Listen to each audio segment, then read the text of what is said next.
Operation सिंदूर। आज का question है कि operation Sindoor is an armed action against terrorist attacks. Discuss the strategic impact of this action. तो operation सिंदूर जो armed action है टेररिस्ट अटैक्स के अगेंस्ट, उसका स्ट्रैटेजिक इम्पैक्ट क्या है। हमने पहले इंट्रोडक्शन में इंट्रोड्यूस कर दिया सिंपली कि operation Sindoor is India's response to Pakistan based proxy groups terror attack in Pahalgam. एक मैप बनाकर लोकेशंस दिखा दिए हैं कि operation Sindoor India strikes back, Pakistan के लोकेशंस। फिर की ऑब्जेक्टिव्स इसका डाला है, 3 है, मिलिट्री, पॉलिटिकल और साइकोलॉजिकल। तो मिलिट्री में है कि डिटर बाय पनिशमेंट, और पॉलिटिकल में रेज टेररिज्म कॉस्ट, और साइकोलॉजी में है वेपनाइज अनसर्टेनिटी। फिर स्ट्रैटेजिक इम्पैक्ट वाले लाइन पाने के लिए अब इधर हम एक कनेक्टिंग लाइन डाले हैं कि this operation demonstrates India strategic shift from passive deterrence to proactive deterrence. और मोदी का कोट है कि blood and water can't flow together, this is the new normal. अब हम स्ट्रैटेजिक इम्पैक्ट देख रहे हैं। तो first is doctrinal shift. Symptomatic treatment से रूट कॉज एलिमिनेशन की ओर है। Decisive retaliation on India's terms होगा। न्यूक्लियर ब्लैकमेल, पाकिस्तान ये न्यूक्लियर ब्लैकमेल हमेशा करता था, तो उसके लिए अब ज़ीरो टॉलरेंस है। और डिस्टिंक्शन कुछ नहीं है अब टेररिस्ट या फिर उसके स्पॉन्सर के बीच में। नॉन काइनेटिक मेजर्स जो है, जैसे कि revoking visa, stopping trade, economic sanctions, और जो इंडस वाटर ट्रीटी है उसमें अबेयंस, ये जो टेम्पररी सस्पेंड हमने किया उसके लिए टर्म अबेयंस यूज़ किया था इंडस वाटर ट्रीटी पे। अब नेक्स्ट है जॉइंट मिलिट्री ऑपरेशंस।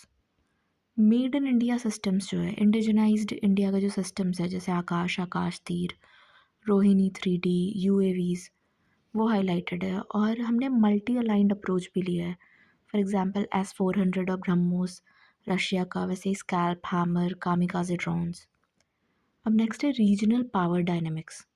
इंडिया ना एक मेजर पावर है और वो कैलकुलेटेड रिस्क लेने को रेडी है अपने खुद के सोवेरियन इंटरेस्ट्स को प्रोटेक्ट करने के लिए। ओके, तो ये हमने स्ट्रैटेजिक इम्पैक्ट देख लिया। अब हम चैलेंजेस देख लेते हैं। ग्लोबल परसेप्शन मैनेजमेंट, जो डिसइंफॉर्मेशन कैंपेन्स हो रहा है उसके लिए, इसमें एस जयशंकर का एक कोट है, ये हमारे एक्सटर्नल अफेयर मिनिस्टर का, कि perpetrators of evil can not be put at par with victims. Okay, अब हाइफिनेशन, इंडिया पाकिस्तान का ये इशू रहा है कि need of economic and strategic growth for dehyphenation. जो मल्टीलैटरल इंस्टीट्यूशंस है जैसे IMF, वर्ल्ड बैंक, FATF, ये सब क्राइसिस ऑफ क्रेडिबिलिटी और क्राइसिस ऑफ लेजिटिमेसी से सफ़र कर रहा है। तो ये भी एक इशू है, चैलेंज है। International legal constraints, right to self defence against non state actors, ये एक लीगल कॉन्स्ट्रेंट्स है। फिर ऑपरेशनल लिमिटेशंस भी है, जैसे क्रेडिबल इंटेलिजेंस और टारगेटेड प्रेसीजन अटैक्स। इतने जो ऑपरेशनल टैक्टिक्स है इसमें भी इंडिया के थोड़े लिमिटेशंस है अभी। अब वे फॉरवर्ड देखते हैं हम। पहले तो ये 3D अप्रोच है कि डिप्लोमेसी, डिफेंस मॉडर्नाइजेशन और development of border areas. Okay, और अब इस कोट से एंड कर दिया है अमिताभ माट्टू जो प्रोफेसर है, उनका कोट है कि operation Sindoor was never just about retribution, it was about redrawing the lines of tolerance that India will no longer allow to be crossed। तो ऑपरेशन सिंदूर सिर्फ रेट्रीब्यूशन की बात नहीं थी, वो रीड्रॉ कर रहा है टॉलरेंस का लाइंस जो इंडिया अब कभी अलाउ नहीं करेगा कि क्रॉस किया जाए। ओके, तो हमने इस क्वेश्चन में देखा एक तो सिंपल सा इंट्रोडक्शन कि इंडिया का रिस्पॉन्स है पाकिस्तान बेस्ड प्रॉक्सी ग्रुप्स के अगेंस्ट। एक मैप बना दिया जो स्ट्राइक इंडिया ने पाकिस्तान के प्लेसेस में करा है उधर के लिए, टेरर यूनिवर्सिटीज़, टेरर इंफ्रास्ट्रक्चर पे किया है पाकिस्तान के। फिर की ऑब्जेक्टिव्स बताएं, ऑपरेशन सिंदूर के मिलिट्री, पॉलिटिकल और साइकोलॉजिकल। उसके बाद जो शिफ्ट आया, स्ट्रैटेजिक शिफ्ट, पैसिव डिटरेंस से प्रोएक्टिव डिटरेंस, वो डेमोन्स्ट्रेट किया। और मोदी का एक कोट कि blood and water can't flow together, this is the new normal.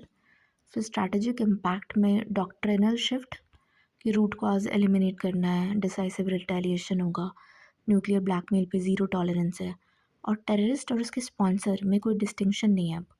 फिर की काइनेटिक जो नॉन काइनेटिक रिस्पॉन्स है, मतलब immediate force, physical force apply करके जो डायरेक्ट है वो नहीं, इनडायरेक्ट जो हमने मेजर्स अप्लाई किए हैं, जैसे वीज़ा रिवोक करना, ट्रेड इकोनॉमिक सैंक्शंस और IWT इंडस वाटर ट्रीटी पे अबेयंस डिप्लॉय करना। फिर मिलिट्री ऑपरेशंस में भी इंडिजनाइजेशन हो रहा है इंडिया का, और उसकी मल्टी अलाइनमेंट अलग और सारे कंट्रीज़ के साथ भी बटे हुए में है। फिर रीजनल पावर कि इंडिया एक मेजर पावर है और वो कैलकुलेटेड रिस्क ले सकता है खुद के सोवेरियन इंटरेस्ट्स के लिए। अब चैलेंजेस भी देख लिए हमने कि ग्लोबल परसेप्शन मैनेजमेंट करना है, डिसइंफॉर्मेशन कैंपेन्स बहुत चल रहे हैं, perpetrators of evil can not be put at par with the victims, ये अपने एक्सटर्नल अफेयर मिनिस्टर का स्टेटमेंट था। फिर डीहाइफिनेशन की ज़रूरत है, क्राइसिस ऑफ क्रेडिबिलिटी और लेजिटिमेसी एक बड़ा इशू है। फिर right to self defence against non state actors, इस पर इंटरनेशनल लीगल जो कॉन्स्ट्रेंट्स है वो चैलेंज है, और अपने ऑपरेशनल लिमिटेशंस, क्रेडिबल इंटेलिजेंस और टारगेटेड प्रिसीजन अटैक्स।